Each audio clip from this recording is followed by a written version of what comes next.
To be the absolute best in the world at any sport is an extreme rarity, but to maintain this spot for any prolonged period of time, well, that puts you amongst the true outliers of our species. John Brzenk is that person, and so much more in the world of arm wrestling. John Brzenk Jr. is such an impressive competitor. I mean, he is so quick. John Brzenk was born on July 15, 1964, in the city of McHenry, Illinois, USA. McHenry is a relatively small city, named after a US Army officer in the Black Hawk War, nearly 2 centuries ago. John's father, John Brzenk Sr., owned a bowling alley and would often man the bar in the establishment. According to Brzenk Jr., his dad was a naturally strong man who liked to lift weights to stay in shape. Contrary to popular belief though, John's first experiences with arm wrestling wasn't with his father. As a young kid, now barely a teenager, John had built up the habit of arm wrestling with 5 to 6 kids at his local school before classes would start for the day. Even though in his own words he wasn't the best at the sport right away, he kept this up for multiple years, ultimately conditioning his young body for what was to come. It wasn't until John was 13 that he would first encounter an actual arm wrestling table, something that would end up changing his life forever.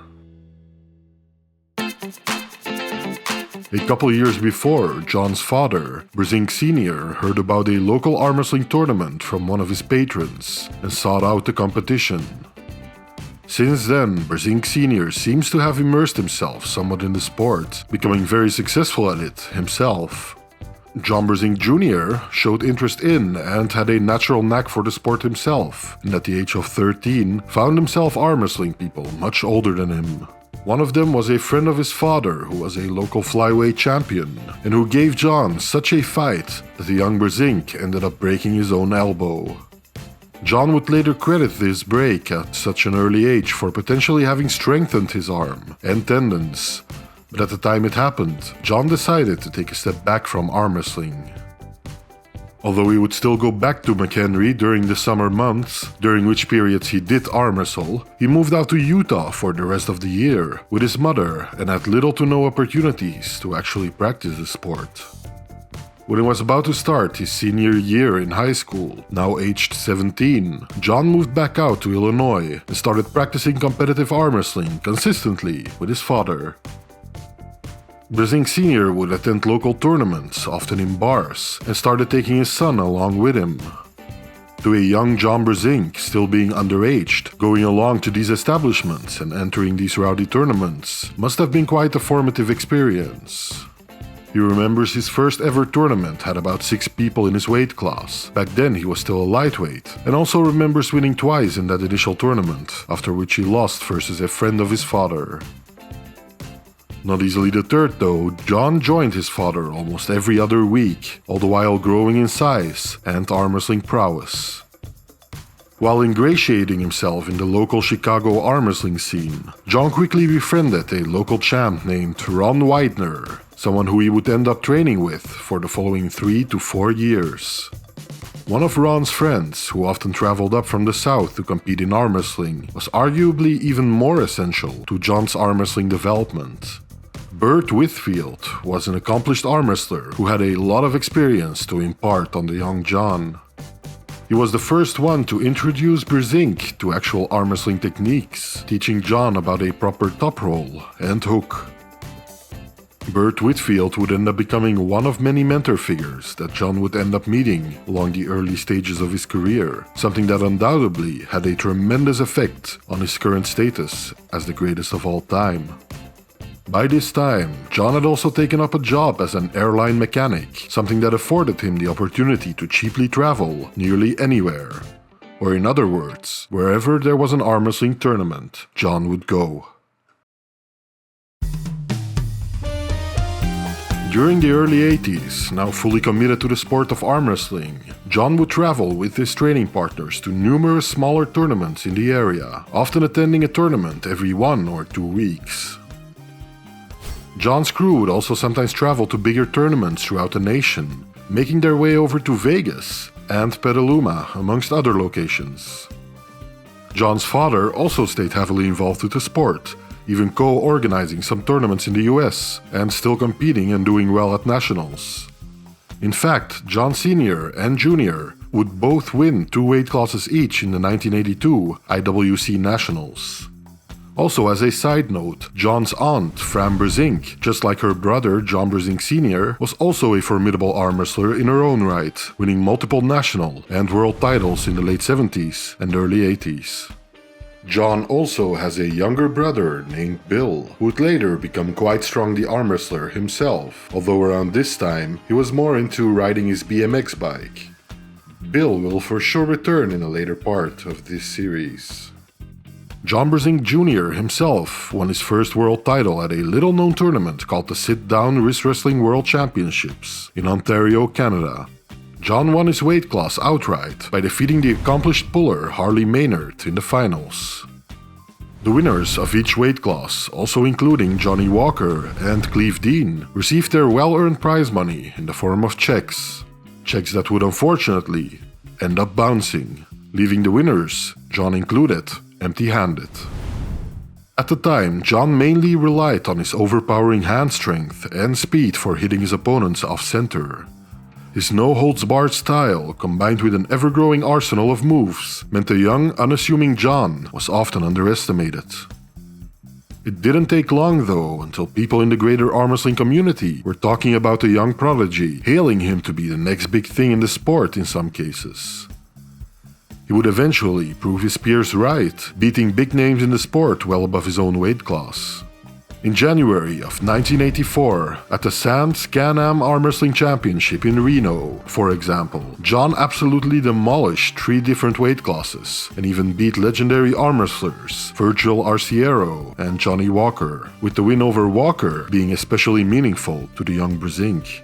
2 years now out of high school, in the summer of 1984, John moved out to Virginia for about half a year.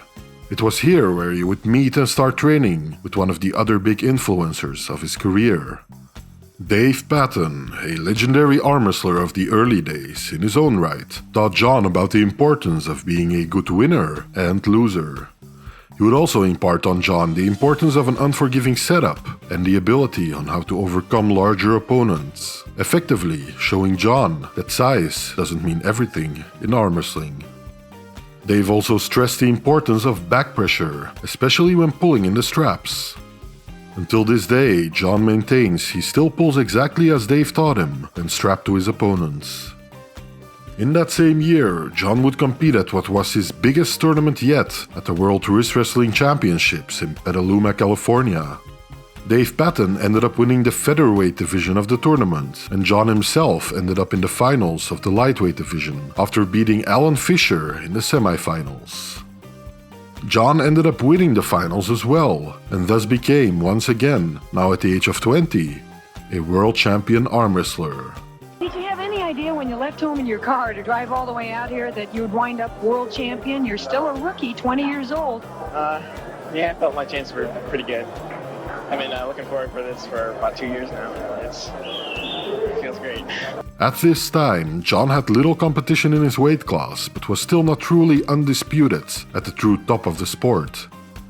Johnny Walker, at this point still considered one of, if not the greatest arm wrestler ever, still gave John issues on the table, as evidenced by John coming in 4th at the 1984 NFL Super Classic, behind not only Johnny Walker, but also behind Clay Rosenkrantz and John Woolsey, all 3 legendary pullers of arm wrestling's nascency.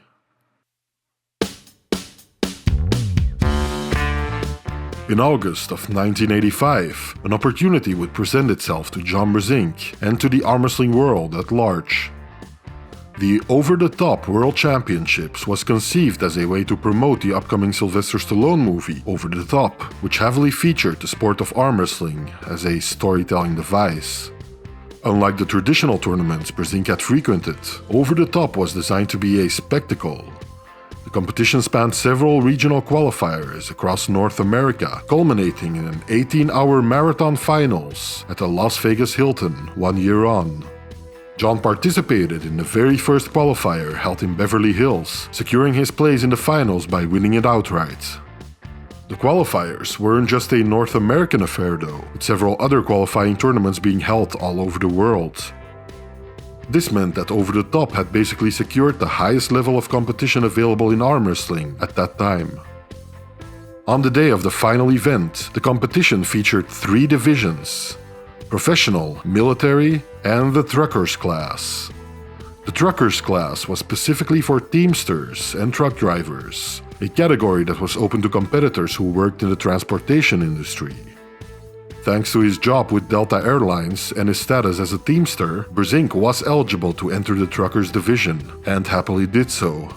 I don't know the specifics behind the reasoning of why they wanted the winner to have a truck driver's license, but initially when they did the qualifying event, the rule was if you were a trucker or a teamster, you could be qualified to wrestle for this big rig that they were giving away. Well, at the time, I was working for Western Airlines as a line mechanic, and we so happened to be teamsters. So I was like, hey, here's my teamster card. I'm a teamster. He ended up winning the heavyweight truckers class after a grueling 18-hour-long event, winning the coveted main prize truck and trailer. On these. Anyway, we're going to talk about arm wrestling. After John Brzenk won the truckers class of the Over the Top tournament in 1986, the biggest and toughest arm wrestling competition the world had ever seen, he seemingly wanted to ride that wave into the sunset. The greater cultural impact of the Over the Top movie, in which John even briefly appeared on the competitive arm wrestling scene, was looking to be profound. With John's biggest competition, Scott Norton, a man with a record of 3-0 against Brzenk, retiring from the sport, John would keep doing what had become by this time almost routine. He looked for the biggest and most profitable tournaments that followed in the aftermath of Over the Top and continued to accrue wins in nearly all of them. By the end of 1986, he would compete in one of the premier leagues at the time and win another AWI World title. Arm Wrestling International, or AWI, had been around since the 70s and attracted some of the top talent in North America. However, one weird rules quirk set this league apart from others. The founder of the league didn't want to use the strap, so initially, athletes were forced to start in a deep hook after every slip. From the late 80s onwards though, the slip rule was done away with altogether, instead opting for the even more outrageous rule to have every single match start in a hook. Despite this eccentric rule, John won an AWI World title every year in the late 80s. Double elimination type of tournament. John Brzenk Jr., Gary Goodrich, a lot of people predicted that. The young American arm wrestler had developed a strong top roll by this time, but didn't shy away from any position on the table. John wasn't afraid to try new things, and had learned numerous moves from his interactions with a large variety of experienced pullers, having attended more tournaments by this time than many of his much older peers. John's versatility and consistency meant that he was especially suited to do well in an environment where rule sets would often change from one tournament to the next. Real serious when you get at this caliber. I'm an arm wrestler myself, and if I make it to a tournament, especially where there's money, then I'm going to be serious. Sounds like a lot of excitement ahead of us. We'll be back with the start of the 1987 Can-Am World Senior Championships right after this. The Canadian American, or Can-Am, Championship is another such tournament, and had also been around since the 1970s and went through several iterations over the years. John was keen to enter the Can-Am Championships as many times as he could during the late 80s, in part because some of the events offered a payout for the left arm as well, a rarity in those times, making the tournament especially financially attractive to John. Brzenk's left wasn't quite as formidable as his right, but was still at a very high level. He would end up winning multiple right arm classes in almost every edition of the tournament that was convenient for him to attend, and even a rare left arm win as well, in '86. Unfortunately, the Can-Am Championships fizzled out after its 1990 edition, an event John as well as a lot of other top pullers did not attend, because of a lack of prize payout for the winners. The Sands International Championships, sometimes known as the Sands Can-Am, was another tournament of the same ilk, organized by one of the same people behind the Can-Am tournaments. Although very little footage is available publicly of either of these tournaments, especially including John, he did consistently well at both the Can-Am and Sands event, accruing another 15 titles across multiple weight classes before the decade was even over. John also would go on to participate in the Petaluma Worlds yet again, this time in 1988, and won the middleweight class, as well as the heavyweight class that year, conquering the giant Richard Lupkes while doing so. At the following edition in '89, John would repeat this feat and once again dominated the stacked tournament. During this time, an early mentor of John, Dave Patton, who featured in part 1 of this series, was also still taking names at all the big tournaments of the day, albeit usually in a lighter weight class than John. It's clear that by the end of the decade, John was the current man to beat in his weight class, especially from the ones that regularly competed. He wasn't completely without competition though in North America, albeit usually from heavier weight classes. Richard Lupkes, even then already a long-time veteran of the sport, was lured back to competitive arm wrestling by the over-the-top tournament and was quickly becoming extremely dominant amongst the very top of competitive arm wrestlers, once again. Lupkes was arguably at his peak strength right before the end of the decade and proved his dominance over John Brzenk while wearing zebra-striped pants at the 1989 Barrie Open. Even though Lupkes would eventually take another long leave from the sport several years later, John would go on to often quote Richard as being one of, if not the strongest puller he's felt on the table. In that same year, at the other side of the globe now, a sports medicine representative for Team USA found himself at a cultural exchange powerlifting event organized in the USSR. People see me running barefoot, and the first thing they have to ask me is that, hey, aren't you worried about stepping on something? Dr. James Stockson was part of an American organization that oversaw arm wrestling and weightlifting competitions and suggested to one of the people responsible for organizing these cultural exchanges that they should try arm wrestling.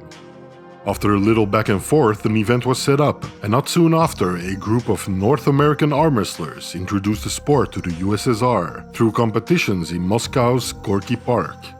Cultural exchange program was set up to take place between the two nations that would eventually lead to a massive explosion of popularity for arm wrestling within USSR nations and all over the East. This seemingly insignificant decision by Dr. James Stockson, a figure that has now been all but forgotten, has had major rippling consequences on our sport worldwide.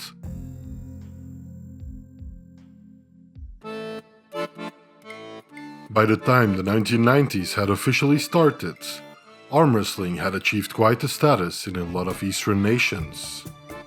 One tournament from the early days of the organized sport in that region of the world was the Moscow Gold Bearer International Tournament. Its first edition in 1990 was quite big in scale, with arm wrestlers from multiple nations being invited to compete, all expenses paid.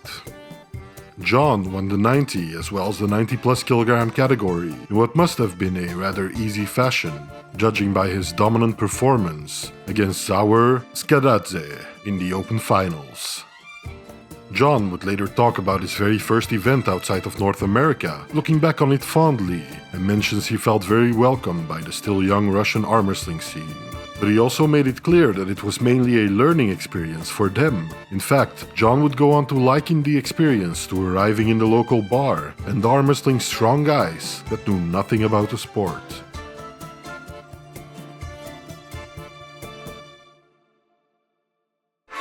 Despite arm wrestling growing rapidly in other parts of the world, the North American arm wrestling tournament scene was still the most substantial and financially lucrative, and as a consequence, the most attractive to John, although by now the hype around the sport seemed to be burning out slowly.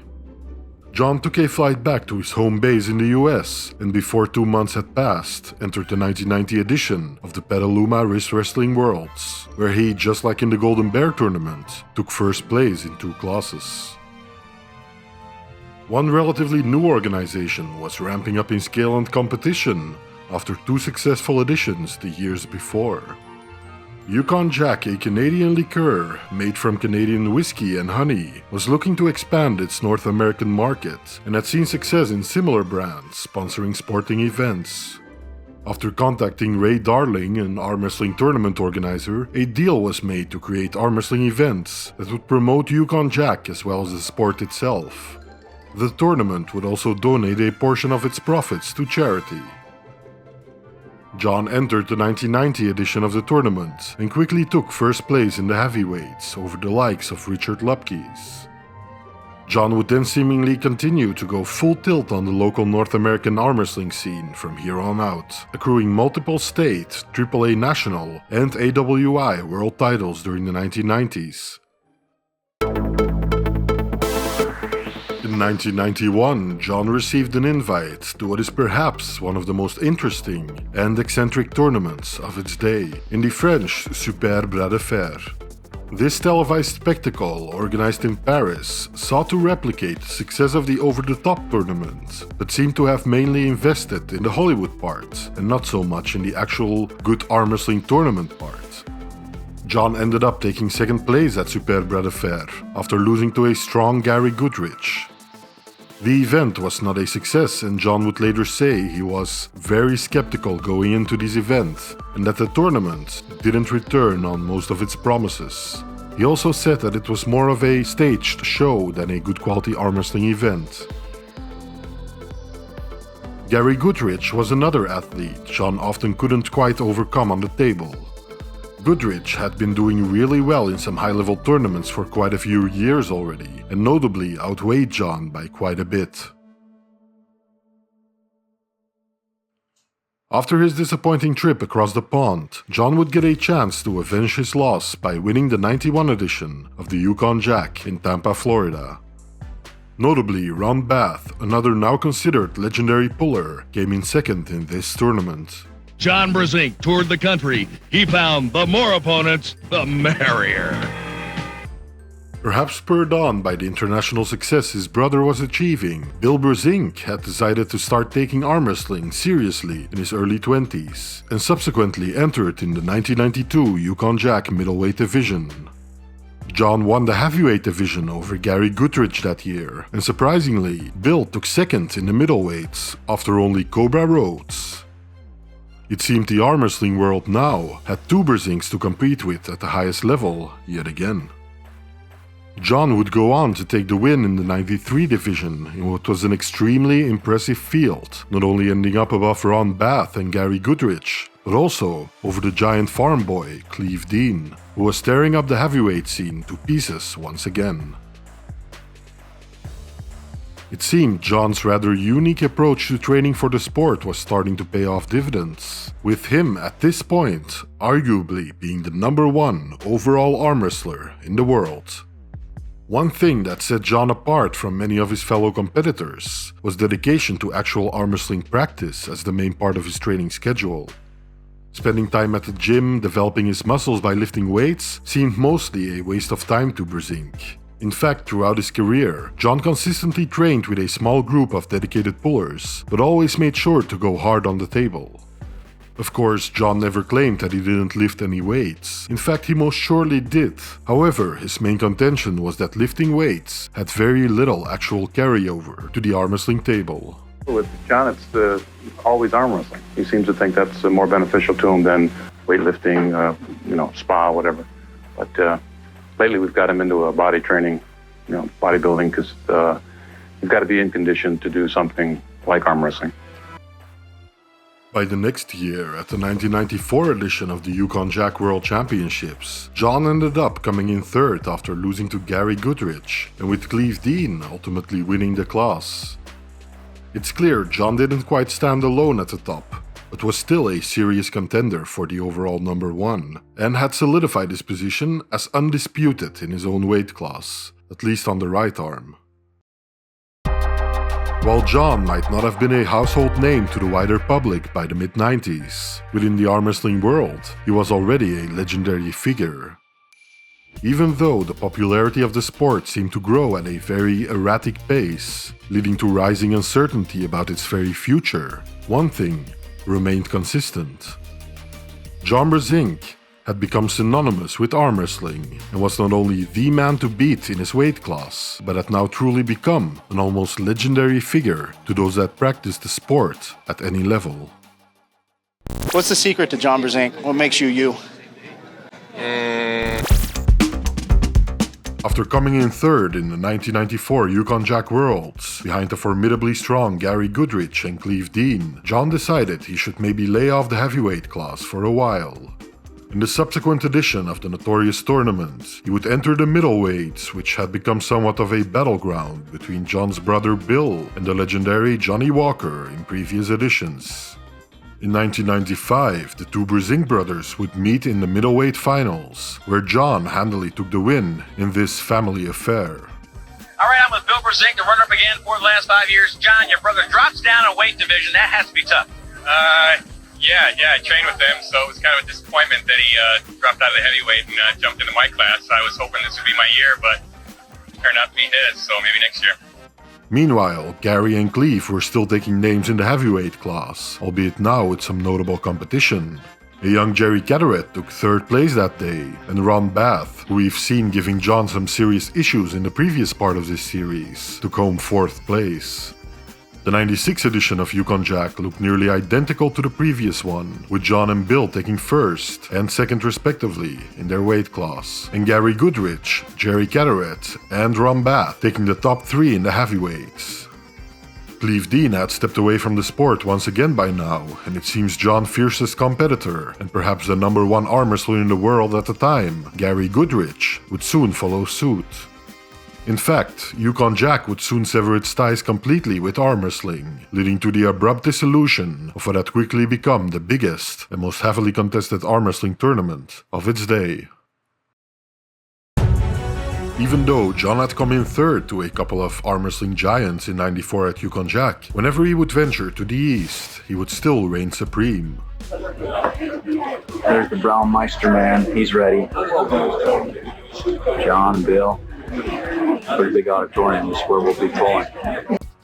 John, as well as Bill Brzenk, received an invite to attend the Golden Bear International Tournament in the spring of '94, and both ended up wrecking house, with John once again defeating Zauer Skadadze like he did 4 years ago.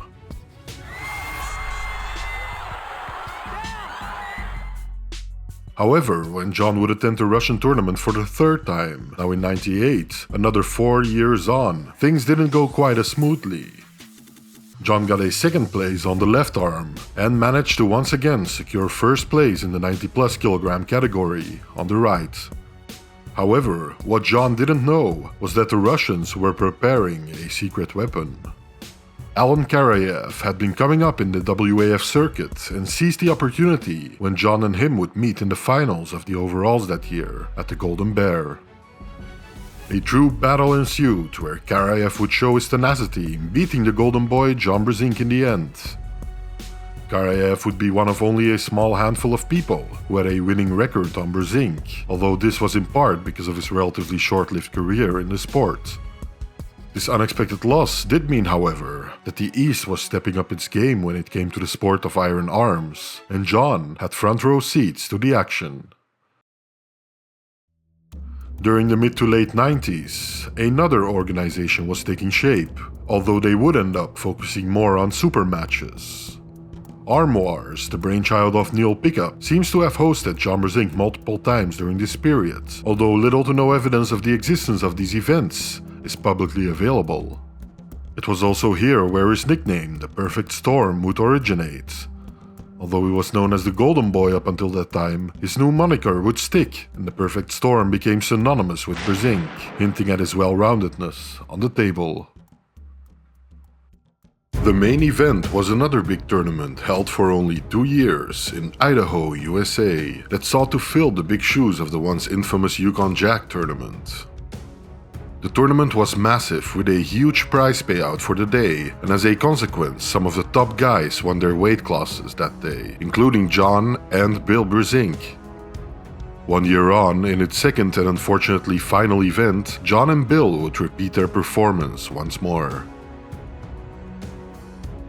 Even though John hadn't entered Petaluma tournament for nearly 5 years, he returned with a vengeance in the mid-90s, winning 3 classes spread over 2 arms in the '96 edition. 2 years on, now in 1998, Brzenk would secure one of his most impressive single-day victories of his career at that very same Petaluma Championship.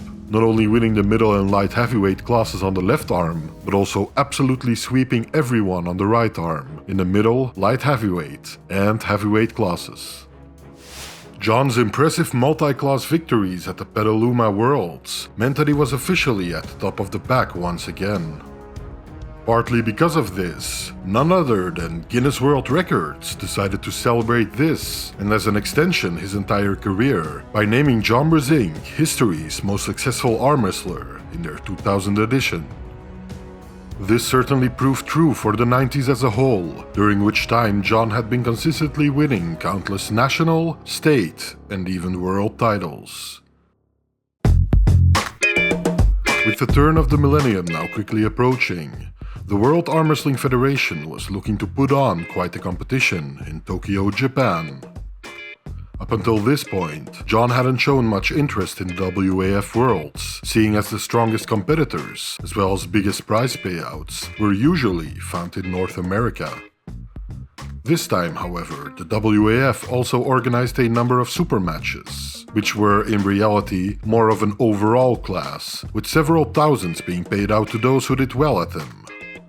John traveled to Japan together with his father, and Brzenk Sr. would end up winning gold on both arms in the Grand Masters, plus 80 kg divisions.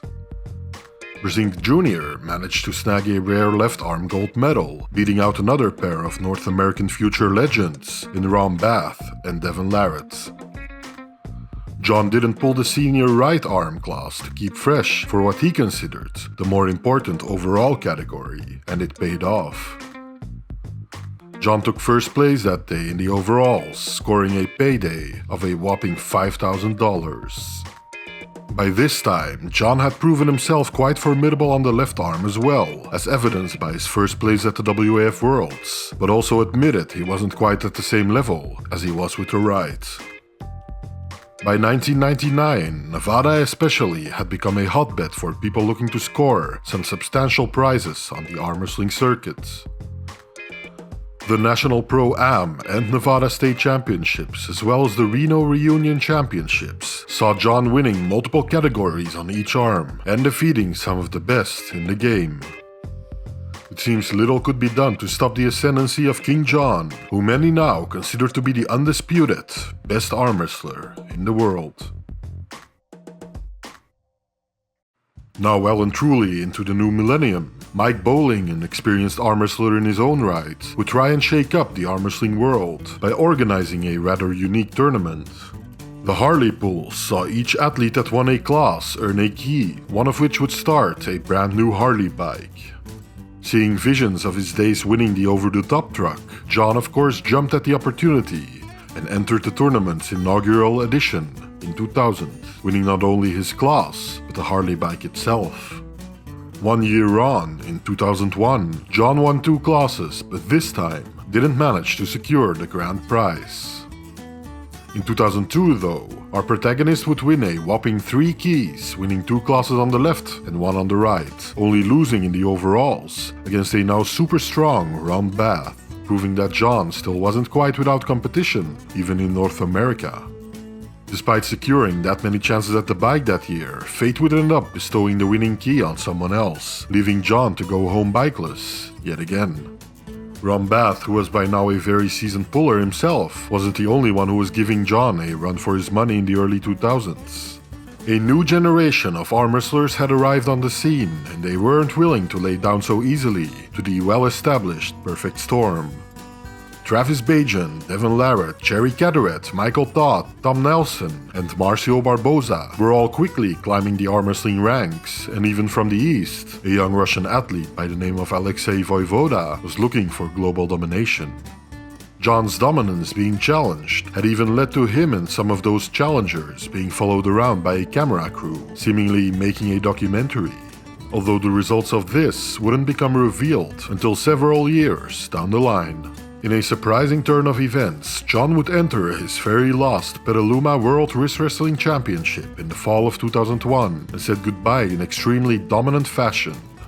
He won 5 out of 6 categories he entered that day, only losing once in the left arm heavyweight finals. There were other tournaments that started popping up around North America that also offered some big cash prizes, like the GNC Pro Performance Arm Wrestling Championships, where John performed really well, although no footage seems to be publicly available. The Arnold Classic was also in full swing by now, but John elected not to participate in that one until the mid-2000s.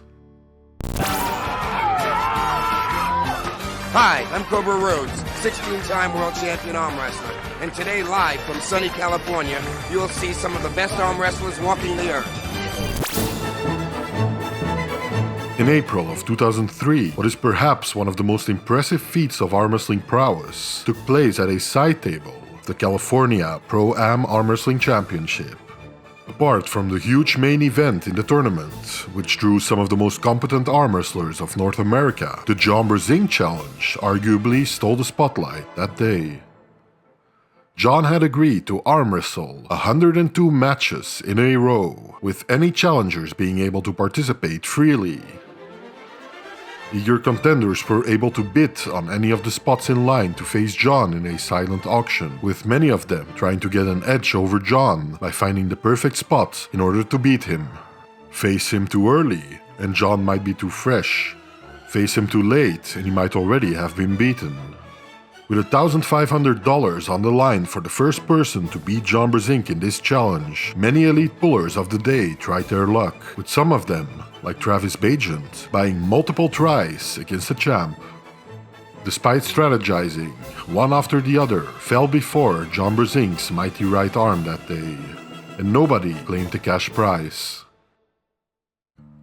Until this time, one of John's main, self-admitted motivations for arm wrestling as much as he did in a competitive setting was a financial one. For the first several decades of his career, he participated in the highest paid tournament of nearly every year and consistently took home the biggest cash prizes the sport had ever seen. He also participated in numerous national and state level tournaments, doing well whenever he showed up. Despite this, it seems John was coming to terms with the fact that his lifetime winnings weren't super impressive, or at least not enough to solely sustain him, and that the dream of becoming exclusively a professional arm wrestler was still exactly that, a dream. John was quickly approaching his 40s and felt like his arm wrestling career would soon be something of the past, all the while contending with chronic tendonitis in his elbow. As the sport as well as his position at the top continued to stagnate, he was seemingly losing interest, and although the love for the sport was still clearly there, it felt like the end of an era for John Brzenk. How much longer are you going to continue to compete? I don't know, maybe another year or two. This might be my last tournament. I don't know. Little did he know, though, that the best was yet to come for John Brzenk, and that the sport, as well as his own place in it, would soon experience an incredible revival, spurred on by none other than the greatest arm wrestler of all time. In the mid-2000s, a documentary crew started following John Brzenk. Pulling John would premiere in 2009, but the camera work on which it was built was shot earlier, right in the middle of a fascinating era in the sport, and by extension, John's career. The film captures more than a biography. It's a snapshot of a time where the best in the game, John Brzenk, still competed regularly, but was suddenly in the crosshairs of younger, more hungry athletes. Among those rising stars were very different threats. Travis Bagent, loud, explosive, and a natural entertainer right from the USA. Alexei Voivoda, the massive, athletic Russian who was sweeping open the and super heavyweight fields in Europe. The film crew followed John as he stood in the middle of that storm, protected by decades of technique, but challenged by new power, size, and styles from around the world. At no time was this challenge more clear than when John had to face Alexei Voivoda at the Opens of the 2004 Zloty Tour Cup. Voivoda had conquered a prime Travis Bagent in the super heavyweight finals of that tournament, while John had a hard-fought victory versus a young Taras Ivakin during his own weight class finals. The match between Brzenk and Vojvoda served as a conclusion to the Pulling John documentary and ended up being a decisive victory in favor of the Russian, proving that John was surely still extremely potent on the table, but not quite as invincible as fans thought at this point in time. 2005 is the year that often trips people up, and for good reason. The open category at Zloty Tour that year was won by Travis Bagent, while the plus 95 kg right-hand division was taken by Andrei Pushkar. In short, Travis took the open, John ended 4th in the plus 95 kg category, and Pushkar took 1st in that very same division. This was not a clean passing of the torch, so much as a clear sign that the field had become deeper and more complex, and John Brzenk was in dire need of adapting himself to that field. What is easy to miss in retellings is how John responded. Far from collapsing under the pressure of youth and size, he did indeed adapt. He worked on his speed, sharpened his hand control, and hunted the micro advantages in the setup, where the younger men sometimes relied on brute force. By 2006, his adjustments had paid off. In the same Polish crucible, the Zloty Tour, John went on a serious winning streak, taking class and open titles that year and demonstrating that experience and precision still beat raw power on the table. Parallel to the Zloty story, the Professional Arm Wrestling League Super Matches were another key battleground. These were the events where legends and prospects met one-on-one for money and pride, which was still quite a novel concept in those times. In November of 2006, at the PAL Arm Fight number 27 in Manchester, John Brzenk met Andrei Pushkar in a high-profile right-handed super match, in which John took the match 6-0 this time. That result was a statement. Brzenk would still dominate the youngest powerhouses when he brought his full arsenal, especially in a super match. In 2007, John's mastery became clearer still. In the PAL Arm Fight number 30, he beat Taras Ivakin 4-2, and across the PAL cards, he produced a string of wins over very different pullers. Even veterans who fought with endurance, and also younger men who relied on blitz hits. The late 2000s read less like the last gasp of a champion and more like a second surgical summit in a career that refuses to be summarized by a single era. In total, John won every Zloty Tour Cup open category between 2006 and 2009, beating out people like Denis Siplenkov, Andrei Pushkar, Rustam Babayev, Taras Ivakin, and many more of the top elite. What's more is that when the Zloty Tour started implementing the left arm into their tournaments from 2007 onwards, John would start doing consistently well on that arm as well, taking multiple first place finishes in his own weight category, but also making top 4 in the open category each time. Put plainly, the decade following the 2000s is not the story of a legend slowing down. It is the story of a legend sharpening himself, of a man who, faced with bigger, younger, and faster foes, still learned to be stronger. He took losses, yes, but he also claimed heavyweight class and open titles, swept Supermatch series when necessary, and proved that the old ways still contained new answers. Even as John Brzenk crossed oceans to face Europe's new heavyweights, he never abandoned the American circuit. The North American stage, including countless large tournaments and nationals, kept him sharp and kept him honest. In 2004 and the years that followed, John's presence at major North American events was unmistakable. He appeared as a top finisher in the USAA National Pro-Am tournaments, listed as the men's right overall champion in this period. A clear sign he was still the man, stateside, when the best assembled. The summer of 2005 is often misremembered in the heat of a legend. At the Mohegan Sun PAC World Championships, the detailed brackets show John taking the 198-pound right-hand division crown, while Travis Bagent won the 199-plus right-handed division. In short, both men were still quite dominant, but in different classes. That year's Mohegan Sun is one of the best examples of how the depth in North America had truly grown. Multiple elite pullers were taking titles on the same card, not always directly across from one another. Meanwhile, in Las Vegas and other US Pro events, John continued to collect major results. In April of 2006, he beat top opposition to win the Ultimate Arm Wrestling 3, a result flagged in the event listings and used by contemporary rankers as part of the case for his continued #1 status in that year. The American scene was clearly not a backwater. It was still a brutal, legitimate proving ground, and John was still handily winning tournaments left and right. Across 2005 to 2006, he faced and dispatched the top domestic names when they came for him. Those events weren't always showpieces, they were actually hard, practical fights against opponents who knew his game intimately by now, forcing John to ever adapt his style. By the late 2000s, Brzenk was balancing high-profile European trips with reliable domestic showings. He was a bridge for two very disparate parts of the sport. The man who legitimized both circuits, and that balance is a part of why his mid-2000s run reads as a second apex. He wasn't merely surviving the sport's evolution, he was helping steer it, proving that elite experience and surgical techniques still won when the pressure was real. By 2006, John Brzenk's life was a balancing act between the familiar and the ever-changing.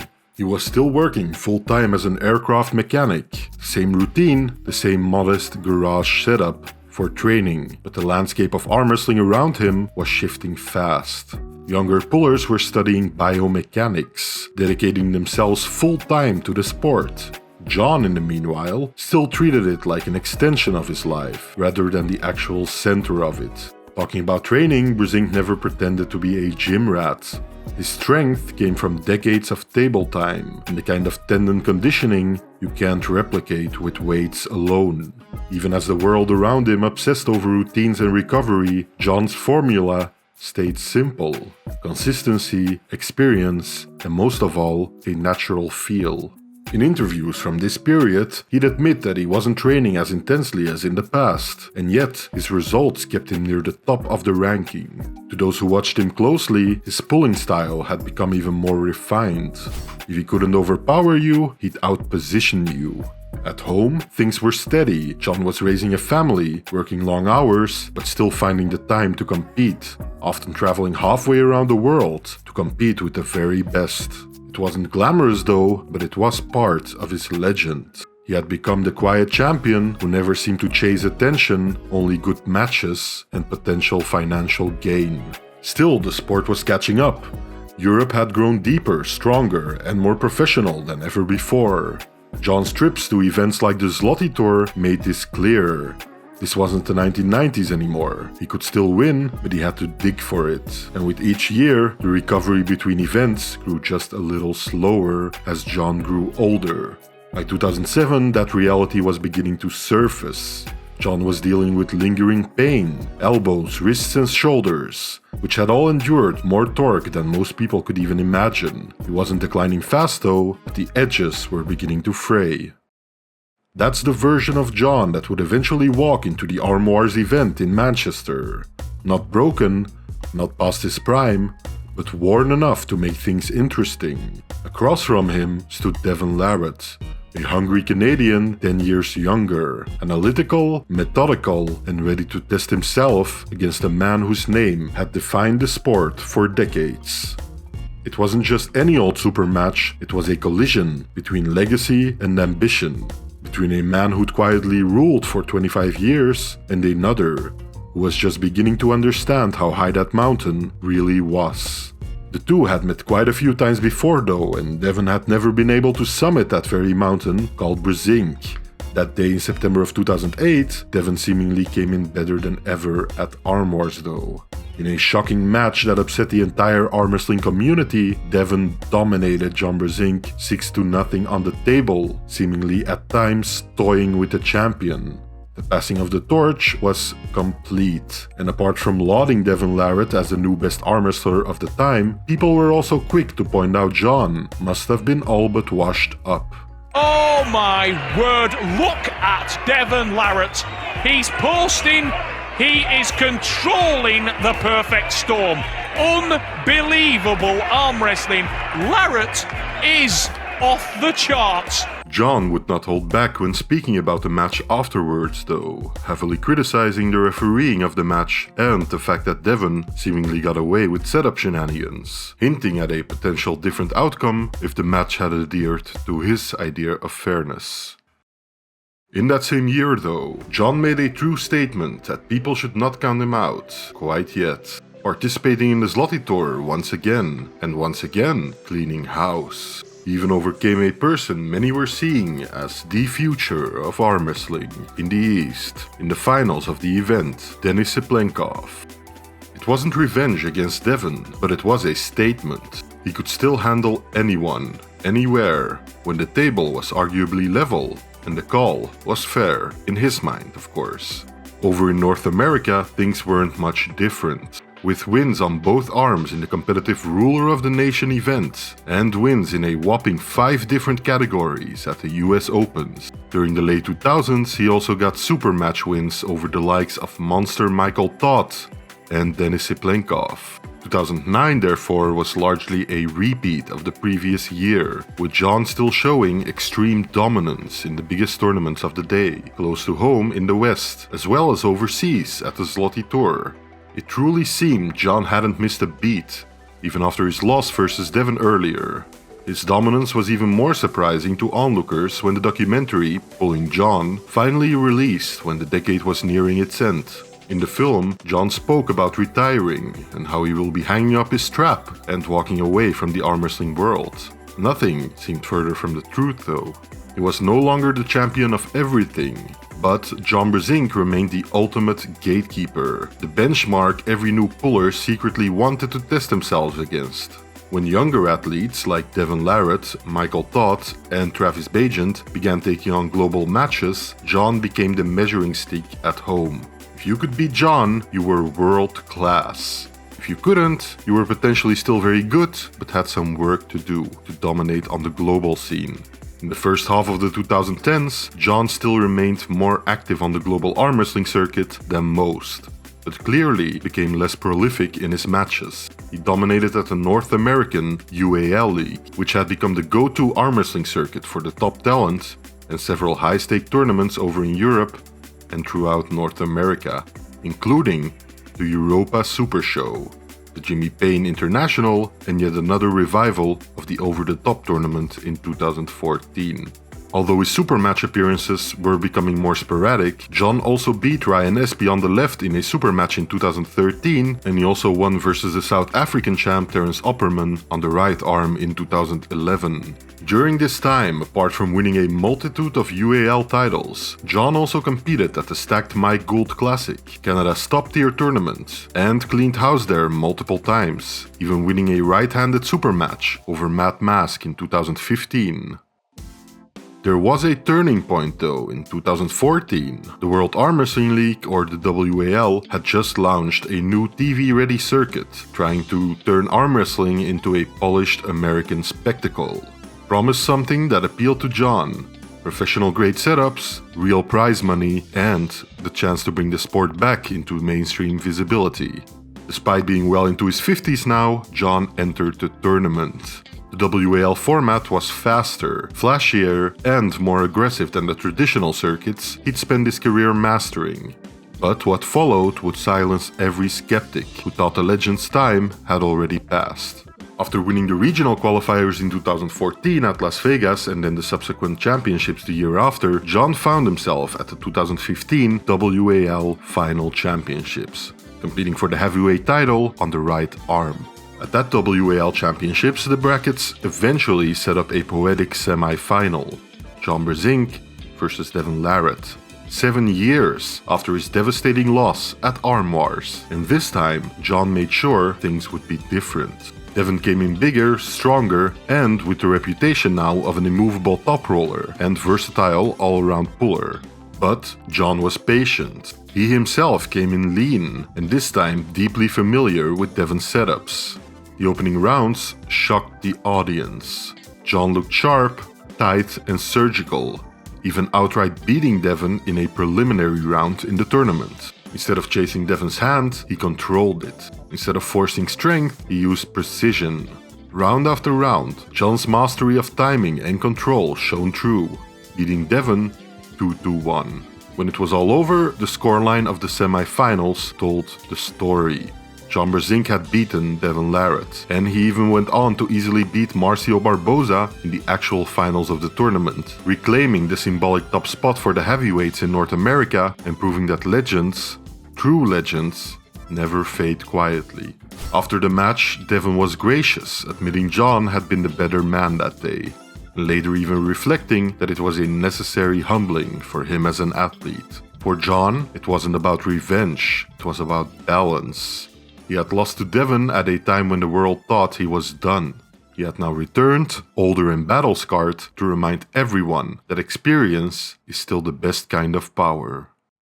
The WAL victory marked the perfect narrative close to an era, the last great triumph of the old guard before the sport would splinter into different leagues, YouTube channels, social media, and promotional wars, relying heavily on semi-fabricated beef between different athletes. And quite fittingly, it was John Brzenk who stood in the middle of that transition once again. He was not only the bridge between continents, but now the bridge between generations. The man whose story never really ends, but only evolves. When John Brzenk defeated Devon Larratt in 2015, it wasn't treated as the beginning of something new. It was understood almost universally as the closing of a chapter that had already gone on longer than anyone expected.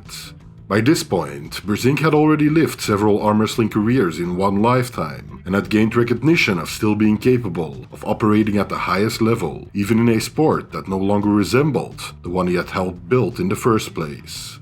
What followed instead was something far more unusual. A decade where John Brzenk remained relevant, but without ever again being the center of the sport, taking several steps back from the limelight. The years immediately following 2015 marked a clear shift in how John Brzenk approached arm wrestling.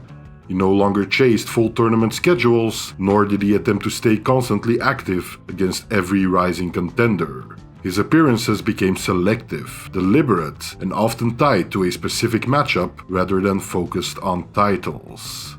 However, this doesn't mean he no longer chased prestigious tournament titles, as shortly after his WAL championship title, John would enter the 2015 A1 Russian Open tournament.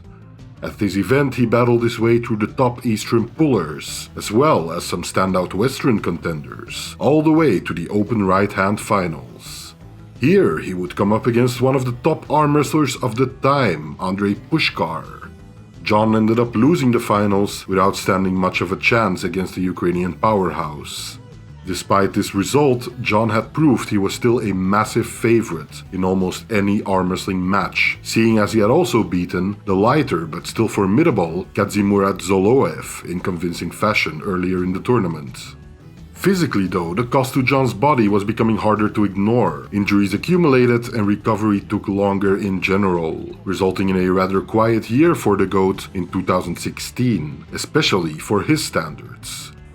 He was, however, convinced to compete on the right arm at a special event super match in June of that year against a familiar face in the Japanese Yoshinobu Kanai. At a special event in the city of Sendai, the Japanese open top roller proved to be too much for the aging Brzenk, and John faced defeat in the best of 3 super match.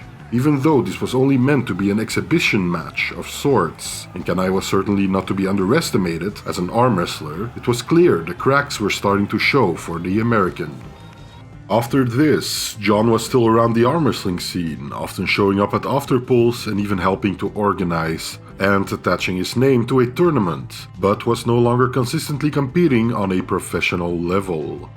It seemed like his injuries were getting the better of him, and it had become clear by now that the then arguably biggest arm wrestling promotion, the WAL, was running out its course.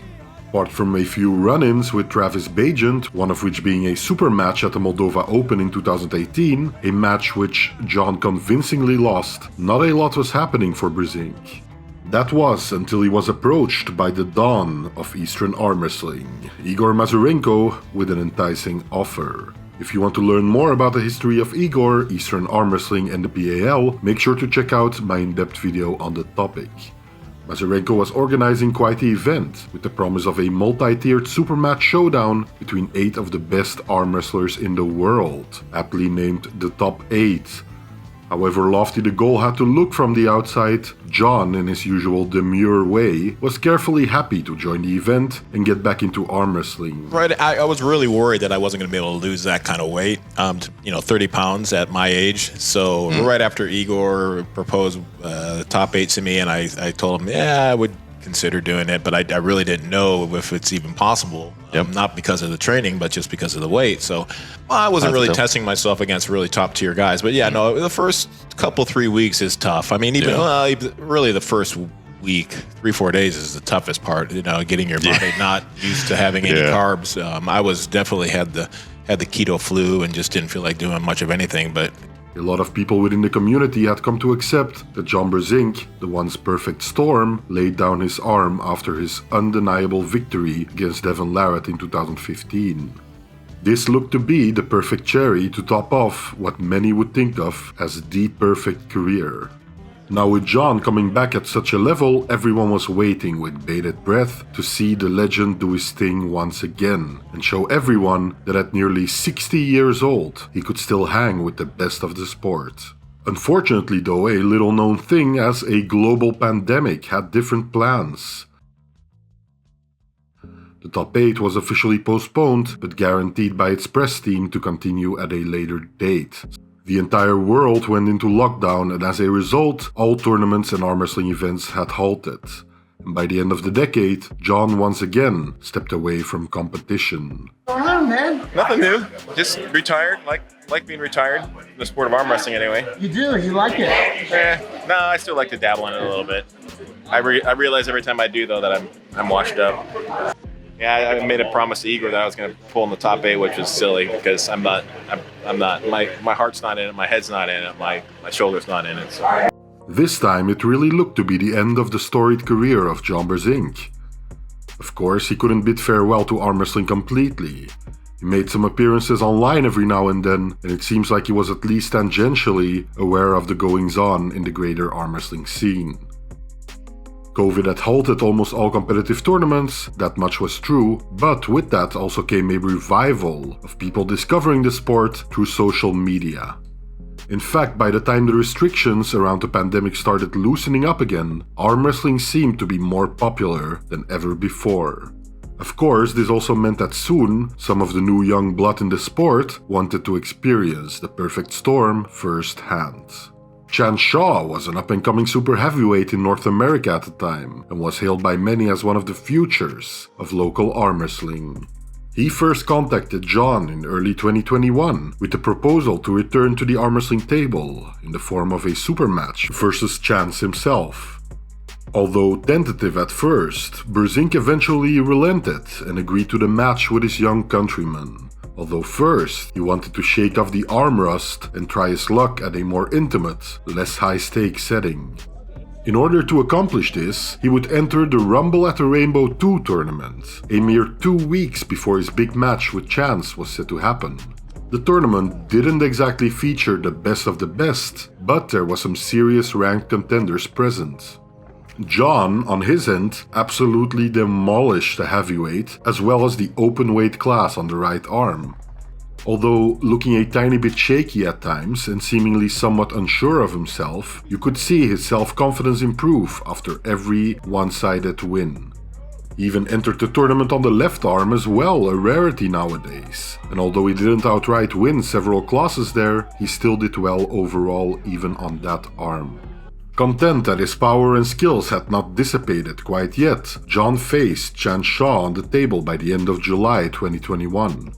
Although Chance proved to be faster off the go than John nearly every time, and he was certainly close in strength, John ended up winning the super match 3-1, mainly because of superior skill and endurance.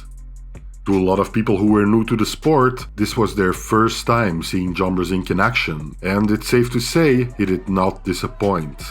With the standard now set yet again, John's comeback was in full swing, and other proverbial arm sharks were circling the waters, all wanting a piece of the legend himself. Dmitry Kachan was another up-and-coming local arm wrestler who tested himself against John, this time in a special best-of-3 super match at the Texas State Arm Wrestling Championships. Despite Kachan's aggressive hits and power, John's tenacity and patience ended up affording him another hard-fought victory. A mere 20 days later, this time at the Virginia State Championships, another contender presented himself to John in the form of Paul Lynn.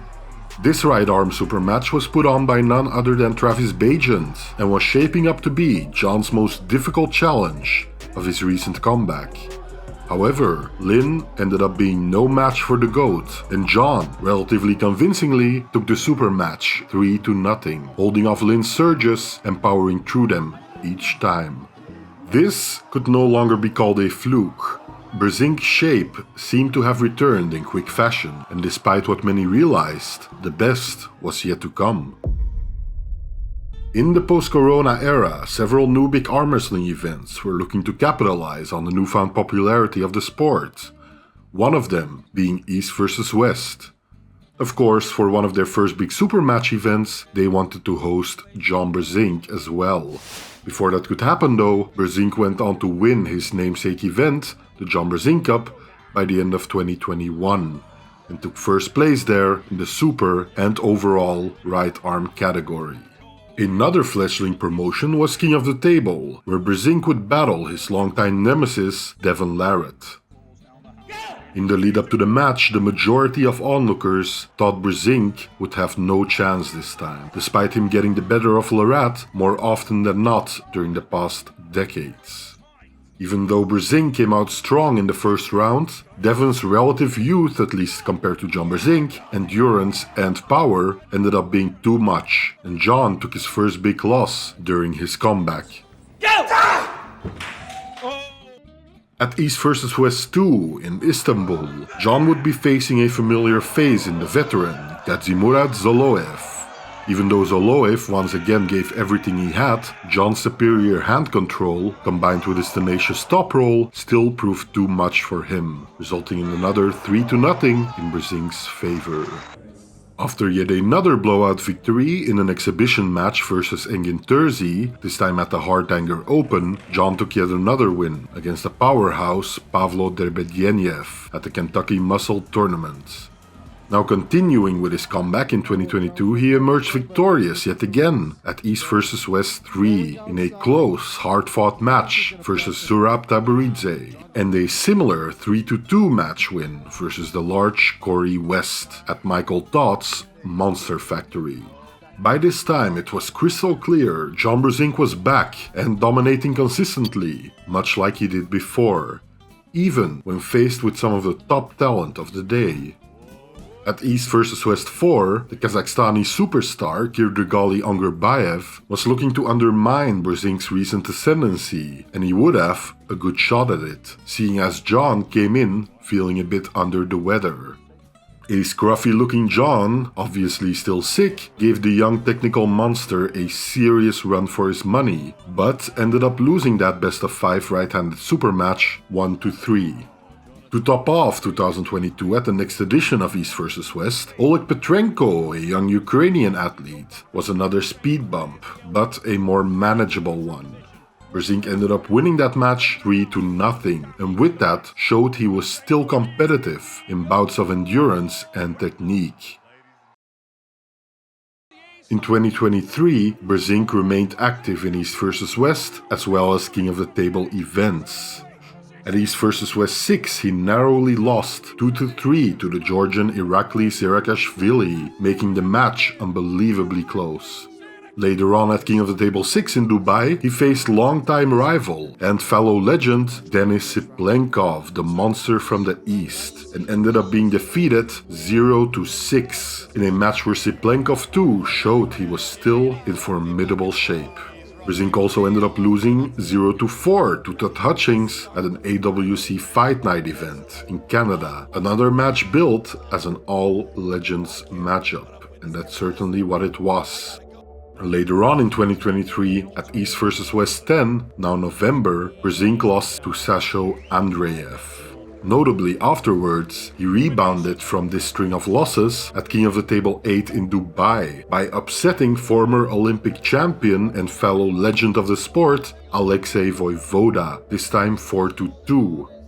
Although not quite as an unblemished record as in the earlier years of his latest comeback, John clearly could still hold his own on the table. After several years of competing once again at the highest level of arm wrestling, the sport was yet again taking its toll on John's aging body. At the start of 2024, Krasimir Kostadinov was one of the athletes that showed John he couldn't just plow through everybody anymore, as he expertly dismantled the GOAT 3-0 at East vs West 11. Later in the summer of that same year, this time in the US, an upcoming social media star and promising arm wrestler, Leonidas Arcona, tried his luck facing John, but didn't end up coming out on top, proving that technical proficiency plus decades of experience would still win out over raw power and undeveloped talent. Finally, now arriving in early 2025, Brzenk was coaxed to show up one more time at East vs West. This time at its 17th edition, with another longtime arm wrestler working on his own comeback. Longtime rival Japanese Yoshinobu Kanai was respectful, of course, but showed Brzenk that he had outgrown the grizzled American by beating him 3-0 in their match. Throughout his post-2020 comeback, Brzenk's longevity and perspective drew widespread admiration. He often spoke of embracing defeats as part of aging gracefully in the sport. John Brzenk officially announced his retirement from the sport yet again and talked about impending back surgery and other physical impediments as some of the reasons for taking a step back. However you slice it though, his comeback had been a successful one and showed that even at such an advanced age and the major toll his career had taken on his body, the perfect storm could still rage on when called to the table. John Brzenk's career doesn't end the way most stories do. There is no single loss that defines his exit. No moment where the sport clearly moves past him. In fact, there are several moments where John Brzenk seemingly caught up right to where he left off last. And that is what makes it difficult to summarize what is in many ways a completely unique story, not only in arm wrestling, but in sports history as a whole. John didn't only dominate his own era in the sport, he connected several eras to his consistent dominance. When John won, it confirmed what experience could still achieve. When he lost, it legitimized those who came after him. Very few athletes remain relevant long enough to become history while they're still active. Even fewer do it without losing the respect of the sport along the way. In contrast to other legends of arm wrestling, people never truly discuss who is the best to ever put his arm on a table. Everyone agrees it's John. And when he finally did step away, he didn't just leave a vacuum. He left a standard, one that arm wrestling will continue to measure itself against, long after his last match. You are our arm wrestling hero. You're the best of us. You're the best to ever do it. And we absolutely love you, mate. Thank you for watching, and a special shout out to all the Armians and Fingerfolk. Arm Historian, out.